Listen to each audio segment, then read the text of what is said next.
saying you will Well, go on not then, have say free it. Say You the will M. not have Go on, free say. speech. Go on. Say the M word. Go on. No. Hang on. Invite. No. No. I don't want you to invite this woman to say a racially harmful term in front of me because I'm the only on here. So if she says it, I'm the victim of it. So please don't invite her for ratings to call me the N-word because that's basically what it's going to be. There's a bunch of white people up here. You and one Uncle Tom on the left here, and asking her to say the N-word while I'm here is ridiculous. You would not sit here with a Jewish person and say, please use a Jewish slur in front of this Jewish. It's ridiculous. I understand you don't have any bad intent, Piers. I understand what you're trying to do, but we already know she's racist, and I don't want to invite a racial harm to me. I hear you, and I accept that, and we'll leave it there. Thank you all very much. Yeah, you just saw that intro. When I saw this clip, I was like, yeah, I got to react to it. I saw from the intro, Mark Lamont Hill, if I remember his name correctly, goes into a frenzy. He freaks out over Piers Morgan daring the white woman to say her piece, to say the N-word. And my thoughts about the N-word has always been that nobody should use it, not even black people, because I am consistent. I don't hate people. I don't like people who think in terms of race. I don't. Whether you're a white supremacist, black supremacist, white nationalist, black nationalist, Zionist, I don't like any people who have a race preference. And I just how I am. If you have a double standard based on race, in my estimation, you're a racist. I'm just being honest with you. If you think, oh, black people are allowed to do something, but white people are not allowed to do something, and then I ask a rationale, oh, it's because of race. Oh, okay. Black people can't be racist because they're black. Racist statement. In my estimation, that's a racist statement. You're saying someone can't do something because of the color of their skin? You assume somebody is something because of the color of their skin? Here's an example. Democrats do it all the time. You assume I voted for Kamala Harris because I'm black? Racist. Anyone can play this game. And I find it rich by Piers Morgan that a man from Britain is sitting here commentating on this social strife that's going on right now in America. A lot of white people are seeing double standards. It started off with, I forgot his name, Scott Adams. And if you're not new to my channel, if you've been following my channel for a while now, here's a video I did a year ago, as you can see from here, a year ago, saying that black woman in this video used her race as an alibi for a racial slur. Because at the end of the day, black people are allowed to say racial slurs, but then when white people want to meet their energy, they cry like Mark Lamont Hill. Make it make sense. And this is something I've been calling out consistently. Do unto others what you want them to do unto you. It's a very biblical thing. It's reciprocity. This is what's causing racial division, is the fact that people don't want to be held to the same standards that they hold other people to. And they pretend somehow they're allowed to do something. And I talk about this all the time, how Black America is wasting and destroying the moral capital that was passed down to them by their ancestors. I talk about this all the time. And you've seen the turning point. I warned in this video also that if black people keep going down this route, and this was a year ago, I warned if black people keep going down this route, eventually white people and other races of people, Hispanics, Asians, they're not gonna care anymore. Getting called a racist is not going to matter anymore. And you're seeing it firsthand. But before I go into this clip of Matt Walsh highlighting a double standard, I want to play this short clip real quick. Can you be racist to white people? No. Why not? Listen, educate yourself on racism. You cannot be racist to white people. But how? Why? If you look it up, you'll understand. Cracker. That's racist? No, it's not racist. There's a difference. If it was the other way around, then I'm racist. Yes, because who was enslaved? Why are we throwing it back? Everyone's been enslaved. It doesn't matter. White people were more enslaved than black people. There's more white people in the world. Sure, I grant you that argument. But every race of people experienced slavery. Slavery started in Europe because Europeans enslaved other Europeans. In Africa, other Africans enslaved other Africans. Just like in crime, your own people will do it more to you than anyone outside the group. But for some reason, it gives you a special privilege to say the N-word when you yourself has never been a slave. And the person you're saying that to has never been a slave owner. But you feel comfortable saying the word. You can call a white person a racial slur, but the minute he meets you in your energy, somehow he's racist, but you're not.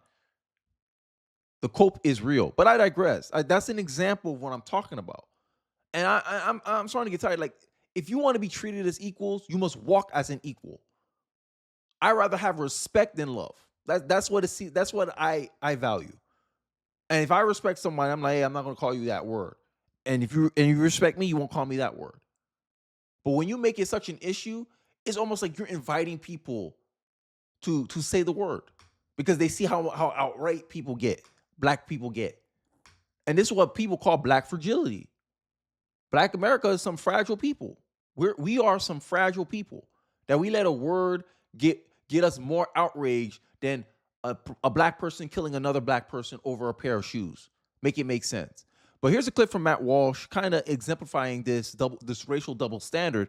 The mob that tried unsuccessfully to cancel Shiloh Hendricks was far, far more outraged over Shiloh saying the N-word than they were over Carmelo Anthony stabbing somebody to death. Indeed, many of them actively supported Carmelo Anthony murdering Austin Metcalf. They rewarded him financially for it. And this is all part of the preposterous racial double standard that has defined American culture for generations now. It is a double standard that declares it a greater crime for a white person to say a word than for a black person to kill a white person. In fact, killing a white person could even be a just punishment for saying that word, according to these standards. The rules surrounding this word, the moral weight granted to it, the arbitrary guidelines drawn around it, it's all nonsense. It's all indefensible on both moral and intellectual grounds. People are fed up with it. And before all the fake pro-blacks, because that's what I called them, the fake pro-blacks, before y'all sit here call me Uncle Tom, Coon, Sellout, Uncle Sambo, whatever name you got coming for me, I want to outline something that I am consistent. This is my principles. Racism can't stop me. Whether it comes from a black one or a white one, racists can't stop me. I'm Uncle Tom because I want to criticize my own people. Make it make sense. I criticize my brother way more than I criticize strangers. So you're mad at me criticizing the double standards that black people are practicing? I don't want my son dating no non-black woman. Isn't that a racist statement?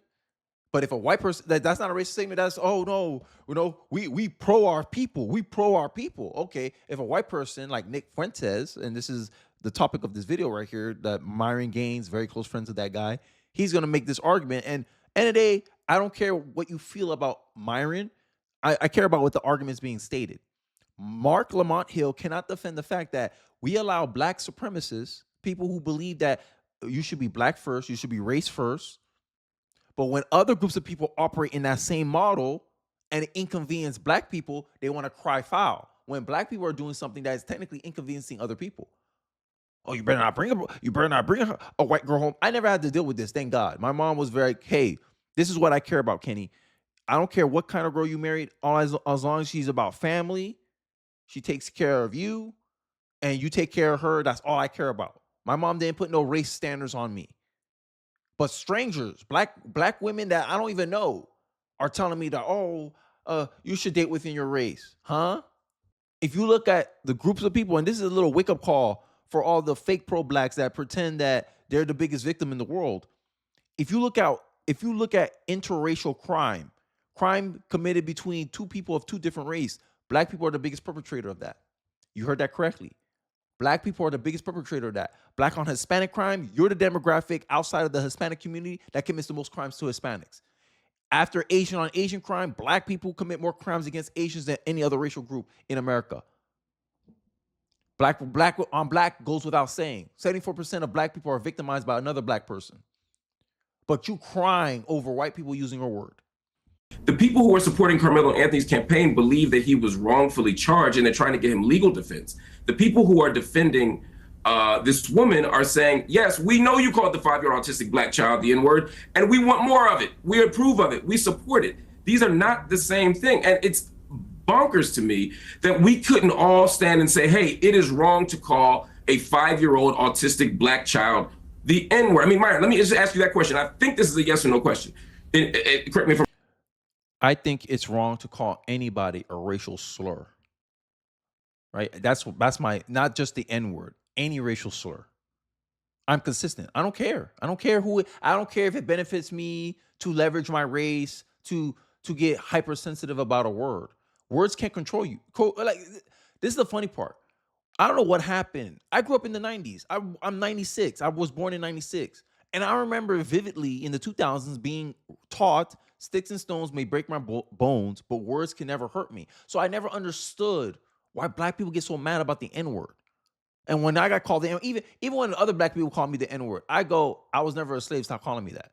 Oh, but you're black though. Okay, but don't call me that. Why? You an N-word. Right? It's like they trying to remind you that somehow you're a victim or something. I never even like when black people call me that. But all of a sudden, you mad. You mad that other races of people want to use your word. You mad that white kids getting banned or losing their spot on or losing scholarships because they were singing along to a rap song that happened to have the N-word in it, and you want him to lose his college scholarship because you found a video of him singing the N-word with a song that he's rapping along. Like acting like the N-word like he was saying the N-word with ill intent. How can I not subscribe ill intent to a black person calling me the N-word? Make it make sense. To me, it's the same thing. Don't call me the N-word. I'm not one.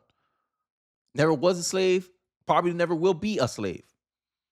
So stop. Don't call me that. Oh, but it's just a term of endearment. I don't know that. I'm not going to assume that because of your skin color. And that's the problem we're facing in this society right now. When a black person say the N-word, we assume that somehow it has no ill intent. When a white person say the N-word, we subscribe ill intent to their words. I grew up in Miami where there was Hispanic dudes, blue eyes, but he's Hispanic.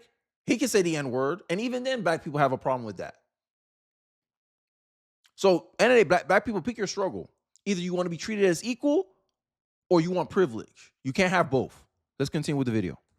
If I'm wrong, do you think the woman was wrong to do what she did to that child in that park?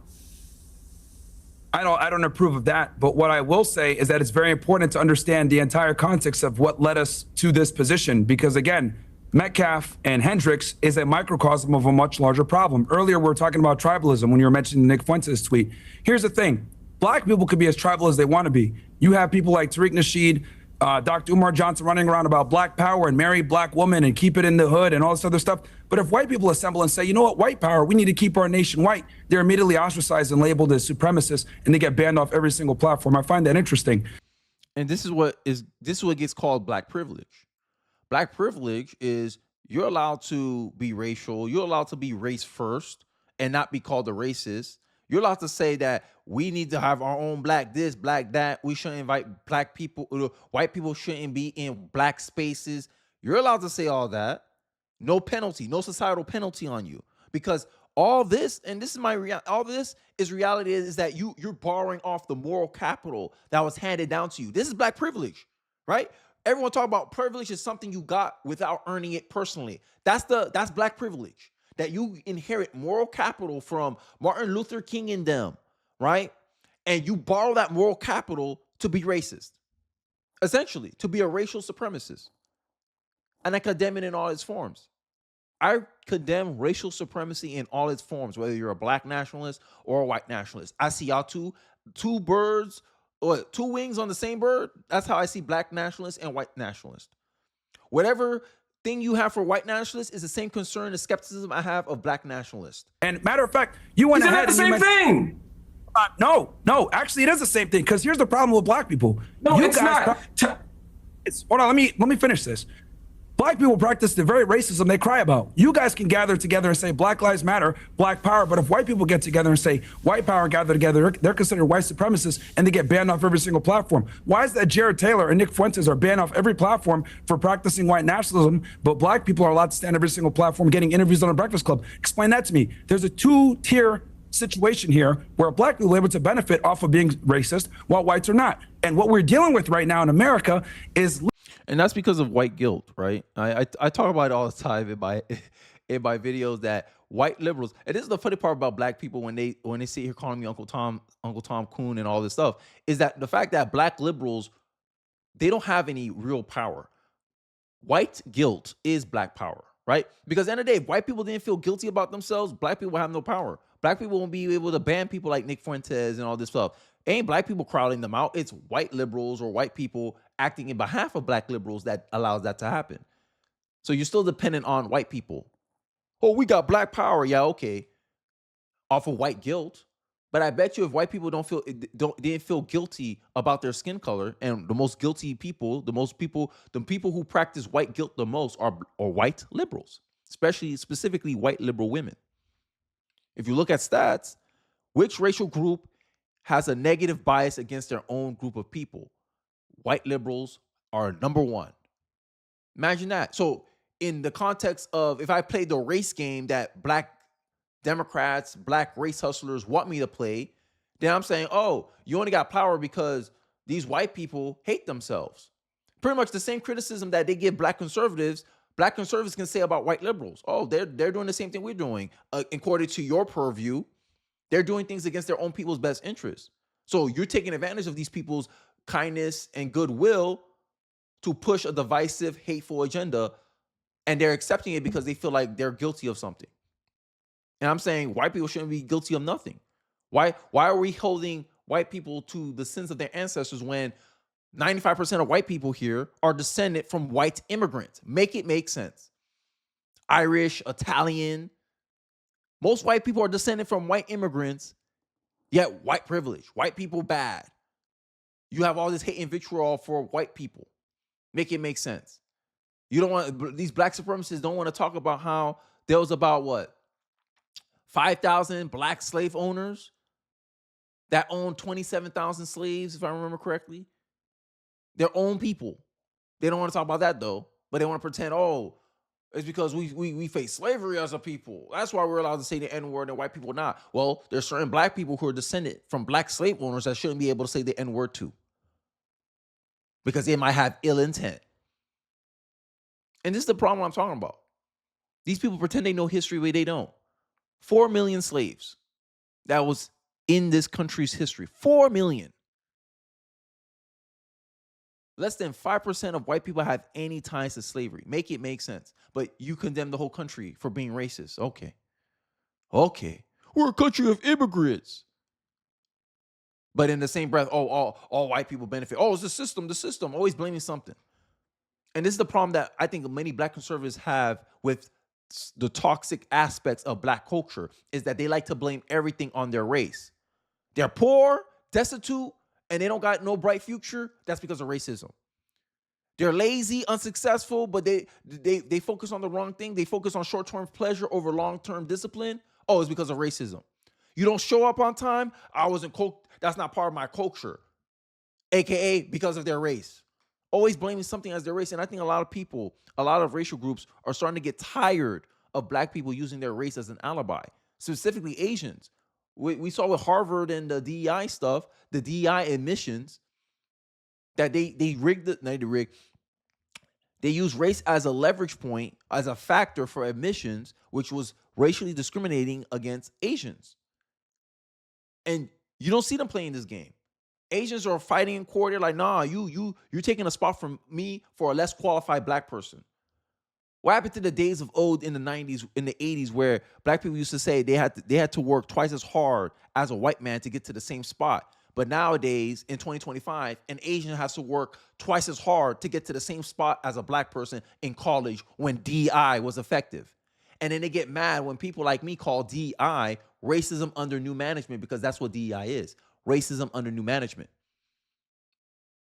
This is why I stand against black supremacists. The same way I will stand against a white supremacist. You're the same people. Y'all, black supremacists and white supremacists, y'all should be getting along because y'all believe the same thing. People should date within their race. Communities should build their own businesses and be separate from the other people because we're bad for each other. White supremacists and black supremacists agree with that. Mark Lamont Hill and Nick Fuentes, if you ask them on the issues, they'll give you the exact same answers. But all of a sudden, when the black supremacists call white people a racial slur and the white supremacists call black people a racial slur, all of a sudden we're outraged two different ways. Make it make sense. You can't make it make sense. I'll let the video play out. Literally a backlash to this black supremacy has been able to run around unchecked for a long time, and no one has the balls to call it out. Here's the other thing I want to say. Everyone's flipping out over Shiloh Hendricks is saying the N-word. Can I respond to the point you just made, though? No, hold on.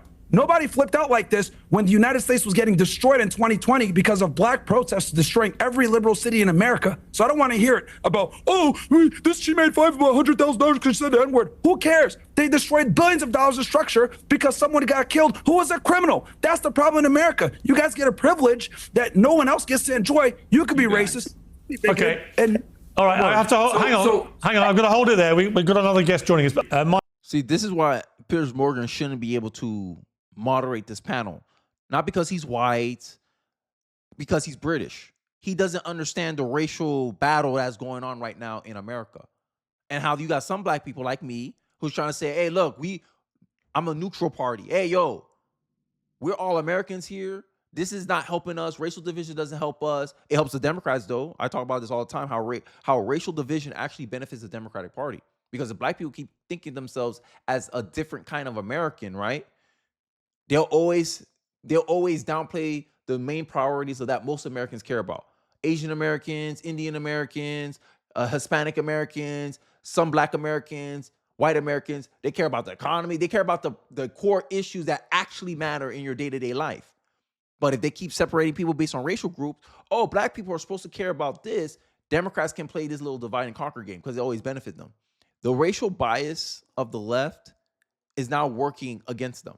People are starting to see, oh, this is an intolerant party. Like, they're exposing themselves in real time because conservatives always stand on this point. It's a two-way street. How you treat someone else, don't be surprised when they treat you the same way.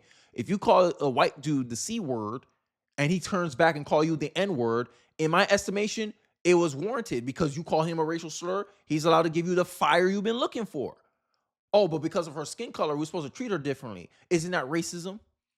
Right? Hey, you drink out of this water, I drink out of that water because of our skin color. Wasn't that racism? But because you say a racial slur and he says it's a racial slur, but because of a certain skin color, he's not allowed to say a racial slur back, make it make sense. Myron, your last words on this. Okay. Because I never got to respond to Myron's other.